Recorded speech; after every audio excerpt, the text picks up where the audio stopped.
तो अब हम पहुंच चुके हैं क्वेश्चन नंबर 6 पर। मैं हूं हरी सर और आप सभी बच्चे देख रहे हैं आपका अपना यूट्यूब चैनल चलो कदम बढ़ाए। बच्चों, ये जो मैं करा रहा हूं चैप्टर नंबर 2, जो आपका न्यू सिलेबस आया मैथ का, उसमें से ये मैंने लिए हैं। तो उसमें 2 एक्सरसाइज है, तो अब हम 2.2 पर करने वाले हैं का नेक्स्ट पार्ट। तो क्वेश्चन नंबर 6 क्या कहता है, देखिए आपके सामने बहुत ही इंपॉर्टेंट है, तो आप इसको ज़रा ध्यान से देखिए करना कैसे है। अब देखो m के नीचे आप 1 ले सकते हैं डिनोमिनेटर की फॉर्म में। तो सॉल्यूशन करते हैं, तो इधर बच्चों m/1 हो गया और माइनस इधर हो गया m-1, ये माइनस का साइन बीच में है तो 2, और इस माइनस ये जो है ना m-2/3 ये माइनस का है, इसको ब्रैकेट में रख के आप लेके आओ इक्वल के साइन से इधर लेफ्ट साइड में, तो ये हो जाएगा प्लस का इस तरीके से। तो m-2 ही रहेगा इधर, और इस चीज़ का ध्यान रखना, ठीक है, क्योंकि ये साइन चेंज होगा, ये वाला नहीं होगा अभी। तो और इक्वल आ गया 1, ठीक है, इस तरीके से। अब क्या करना है, 3, 2, 1 का जब हम एलसीएम लेंगे तो एलसीएम कितना आएगा, 6 आएगा। अभी तक हम कर चुके हैं, तो 6 को m के साथ मल्टीप्लाई कर दीजिए क्योंकि डिनोमिनेटर 1 है। या फिर आप ऐसा कर सकते हैं, 6 को 1 से डिवाइड कीजिए, 1 की टेबल 6 पे जाएगी, और 6 को फिर m से मल्टीप्लाई कर दीजिए, तो दोनों कंडीशन में 6m ही आएगा। अब ये हो गया बच्चों, इसके सामने आ जाएगा माइनस का साइन, ये ध्यान रखना, ये माइनस का हो गया, ठीक है। और 3 को हम मल्टीप्लाई करेंगे इससे, और ये m माइनस का हो गया तो ये 1 प्लस का हो जाएगा, इतना ध्यान रखना है बस। तो 3 को m के साथ मल्टीप्लाई किया, 3m हो गया, और ये माइनस माइनस ये हो गया प्लस, 3 1 जा 3 इस तरीके से, ठीक है, ये प्लस का साइन है। अब ये लगा दिया, तो 2 को m के साथ मल्टीप्लाई करेंगे, 2m हो गया, और साथ ही 2 को 2 के साथ भी मल्टीप्लाई कर देंगे, तो -2 2 जा 4 हो जाएगा इक्वल टू 1, ठीक है, इस तरीके से। अब देखो m 6m और 2m ये प्लस के, तो 8m हो गया, ठीक है। 8m में से 3m माइनस कर दीजिए तो कितना आ जाएगा, 5m आ गया, ठीक है। और ये -4 और ये +3, ये माइनस प्लस माइनस हो गए, तो -1 बचा इधर, जो -1 इधर बचा है।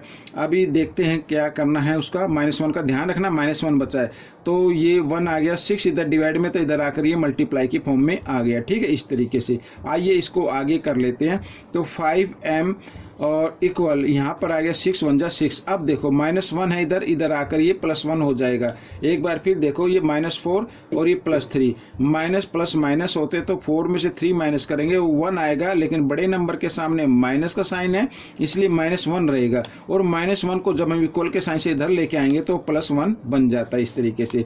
तो m की वैल्यू आपके सामने आ गई है, 6 + 1 तो होता है 7, और ये 5 मल्टीप्लाई की फॉर्म में, इधर आकर ये डिवाइड की फॉर्म में आ गया। तो बच्चों ये क्वेश्चन आपका निकल गया है, ठीक है। ये क्वेश्चन कैसा लगा जरूर मुझे बताएं, कमेंट्स कीजिए। आइए करते हैं क्वेश्चन नंबर 7। तो क्वेश्चन नंबर 7 क्या कहता है, ये भी बहुत ही आसान है, देखिए आपके सामने है। अब क्या करना है बच्चों, अब देखो ब्रैकेट गिवन है, और ब्रैकेट से बाहर 1 डिजिट इधर है और 1 डिजिट इधर है, यानी 3, और इधर 5 है। तो हम क्या करेंगे, इस 3 को पूरे ब्रैकेट के साथ आपको मल्टीप्लाई कर देना है, ठीक है। तो कैसे, तो 3 को पहले t के साथ मल्टीप्लाई कीजिए, 3t आ गया, और 3 को 3 के साथ करेंगे, 3 3 जा 9 इस तरीके से। 5 को 2 के साथ मल्टीप्लाई करेंगे, 5 2 जा 10, 10t आ गया, और प्लस 5 1 जा 5 इस तरीके से, ठीक है। अब क्या करना है, t को आपको लेफ्ट साइड में लेके आना है, तो 3t और ये प्लस 10t है, इक्वल के साइन से इधर आएगा तो -10t हो जाएगा, इक्वल ये 5 आ गया, और -9 इक्वल के साइन से लेके आओ राइट हैंड साइड में, तो ये हो जाएगा +9, ठीक है, इस तरीके से। अब देखो ये माइनस प्लस माइनस होते हैं, तो 10 में से 3 माइनस कर दीजिए तो 7t आ जाएगा, और बड़े नंबर के सामने माइनस इसलिए माइनस का आएगा, और 9 + 5 होता है बच्चों 14। तो t की वैल्यू अब हमें निकालनी है, तो इधर आ गया 14, और 7 मल्टीप्लाई की फॉर्म में है, इधर आकर ये डिवाइड की फॉर्म में आ जाएगा, साथ ही साइन माइनस के साइन को आप लगा दीजिए इधर, ठीक है, इस तरीके। तो 7 1 जा 7, 7 2 जा 14, तो t की वैल्यू बच्चों आ गई -2, ये आपका आंसर निकल गया। आइए करते हैं क्वेश्चन नंबर 8। तो क्वेश्चन नंबर 8 में भी बिल्कुल वही है, ब्रैकेट दिए और ब्रैकेट से बाद डिजिट है, तो हम क्या करेंगे, उस डिजिट को ब्रैकेट के साथ मल्टीप्लाई कर देते हैं। तो 15 को y के साथ मल्टीप्लाई करेंगे, 15y हो गया, माइनस का साइन, 15 4 जा होता है 60 इस तरीके से। तो -2 को y के साथ मल्टीप्लाई करेंगे, -2y बन गया, और माइनस को माइनस के साथ मल्टीप्लाई कर दे तो प्लस हो जाता है, तो 2 9 जा 18 हो गया बच्चों इधर, और +5y, तो ये मैंने +5y लिख दिया, और 5 को 6 के साथ मल्टीप्लाई करेंगे, 5 6 जा 30 = 0 इस तरीके से। अब क्या करना, y को आपको एक तरफ रख लेना है 15 और 2y और ये 5y, ठीक है। तो 15y और ये 5y प्लस का है, तो 15 और 5 कितना होता है, 20 होता है। 20 में से 2y माइनस कर दीजिए क्योंकि ये माइनस का है, तो 18y आ गया। तो मैं इधर लिख देता हूँ 18y क्योंकि प्लस का आएगा, 20 नंबर ग्रेटर है प्लस का, ठीक है, इस तरीके से।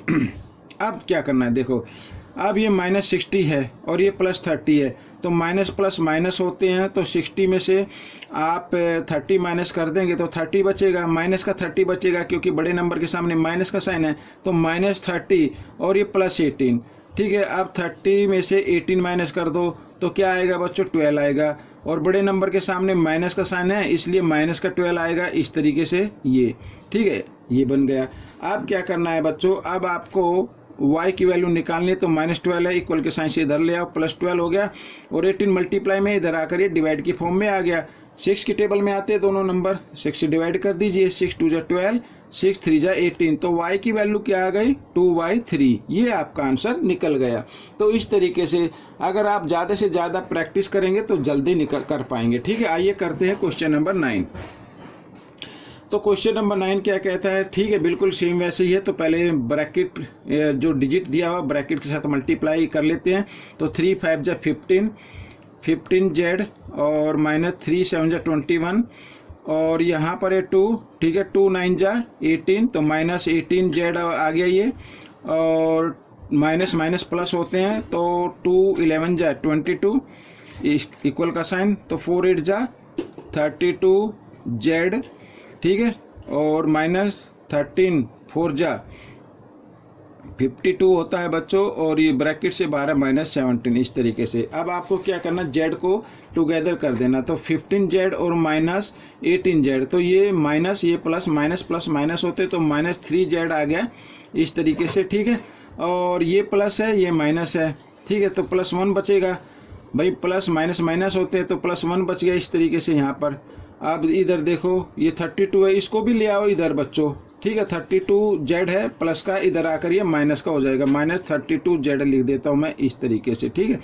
और ये देखो -52 और -17, इनको ऐड कर देते हैं, तो 7 और 2 होता है 9, 5 और 1 होता है 6, और दोनों हो गए माइनस के, इस तरीके से, ठीक है। अब ये +1 है, इसको इक्वल के साइन से लेके आना है, इधर नीचे कर लेते हैं, तो 32z और 3z, ठीक है, ये हो गए -35z हो गए बच्चों, इस तरीके से, ठीक है। और ये -69 और +1 था, इक्वल के साइन से इधर आ गया, तो -1, और दोनों को ऐड किया तो -70 बन गया, -69 और -1 -70 होता है, और माइनस से माइनस का साइन आप काट दीजिए, तो z की वैल्यू आप निकाल लीजिए, 70 35 मल्टीप्लाई में, इक्वल के साइन से इधर आया तो डिवाइड की फॉर्म में आ गया। अब 35 से डिवाइड कर देते, 35 बन जा 35, 35 2 = 70, तो z इक्वल आ गया 2, ठीक है। तो ये आपका आंसर निकल गया। अब हम करेंगे क्वेश्चन नंबर 10। तो क्वेश्चन नंबर 10 ये रहा आपके सामने, बहुत ही इजी क्वेश्चन है, आपको सिर्फ पॉइंट का ध्यान देना है, ठीक है। जब देखो जैसे 25 4 = कितना होता है, 100 होता है, ये 100 मैंने लिख लिया है, लेकिन 2 डिजिट के बाद डेसिमल है, तो आपको 2 के बाद डेसिमल लगाना, और f हो गया, ठीक है, इस तरीके से माइनस का साइन लगाएंगे। 25 3 = 75 होता है, लेकिन 2 डिजिट के बाद डेसिमल आएगा, तो ये 0.75 हो जाएगा, और इक्वल, आप देखो यहाँ पर भी मल्टीप्लाई करनी है, तो 5 10 = कीजिए, 5 10 = होता है 50, तो ये 50 हो गया, और f, ठीक है, इस तरीके से, लेकिन 2 डिजिट के बाद डेसिमल लगाना, 1 2, इधर ये डेसिमल लगा दिया, ठीक है। अब हम क्या करेंगे, माइनस का साइन, 5 9 = 45 होता है, ये 45 लिख दिया, लेकिन जो डेसिमल आ रहा है वो 2 डिजिट के बाद है, तो 2 डिजिट के बाद आप तो रिजल्ट में या प्रोडक्ट में डेसिमल लगा दीजिए, इस तरीके से। अब क्या करना है बच्चों, अब ये 1f हो गया, मैं आपको एक्सप्लेन कर रहा हूँ ताकि अच्छे से समझ में आ जाए, ठीक है। और ये 0.5 आगे 0, इसको बेशक हटा दीजिए, कोई दिक्कत नहीं है, तो -0.5f, ये प्लस का इक्वल के साइन से लेके आओ इधर, ये हो जाएगा माइनस का, तो 0.5f, इस तरीके से, और इक्वल इधर है बच्चों -0.45, और ये माइनस है, इक्वल के साइन से इधर आएगा तो प्लस का हो जाएगा ये डिजिट, तो ये हो गया 0.75, इस तरीके से, ठीक है। अब 1f में से 0.5f माइनस कर दें, तो क्या बचेगा, 0.5f ही बचेगा, प्लस का बचेगा, ठीक है, क्योंकि बड़े नंबर के सामने प्लस का साइन है। अगर नहीं आता तो आप इस तरीके से इधर मल्टीप्लाई करके देख सकते हैं।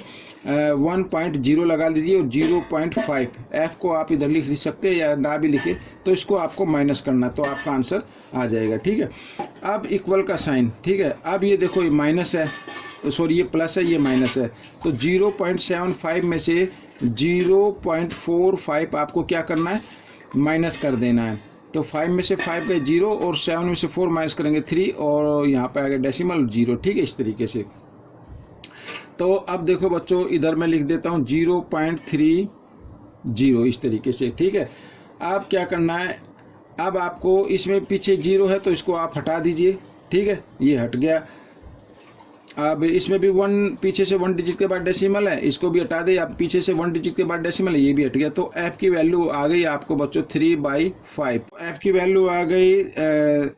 वैल्यू आ गई इक्वल 3/5, ठीक है, ये एफ की वैल्यू आ गई। तो ये आपका आंसर हो सकता है, लेकिन कुछ बच्चे शायद कंफ्यूज हो जाए कि इसका आंसर सर ये रॉन्ग है। रॉन्ग नहीं है, ये आंसर बिल्कुल ठीक है। तो आपको क्या करना है, अगर आपको इसको फ्रैक्शन से हटाना है तो आप क्या कीजिए, 3 को 5 से डिवाइड कर दीजिए इस तरीके से, ठीक है।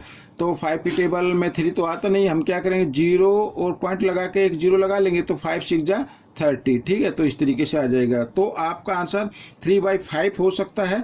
ये आप अगर आपने लिखा तो ये भी आंसर ठीक है, या फिर आप लिख सकते हैं 0.6 इस तरीके से, तो ये आंसर भी आपका ठीक है। अगर कुछ बच्चे 3/5 लिख देते हैं, कुछ बच्चे 0.6 लिख देते हैं, तो दोनों आंसर आपके राइट होंगे। तो बच्चों ये थी एक सेकंड चैप्टर का लास्ट पार्ट, और आपको ये पार्ट कैसा लगा मुझे ज़रूर बताएं, और इसमें से सीखकर आपको दूसरे बच्चों को ज़रूर सिखाना है। मिलेंगे अब नेक्स्ट पार्ट में। Till then keep watching this video and my channel. मेरे चैनल को सब्सक्राइब करने के लिए आप सभी बच्चों का धन्यवाद। मिलेंगे अब हम नेक्स्ट पार्ट में। Thank you.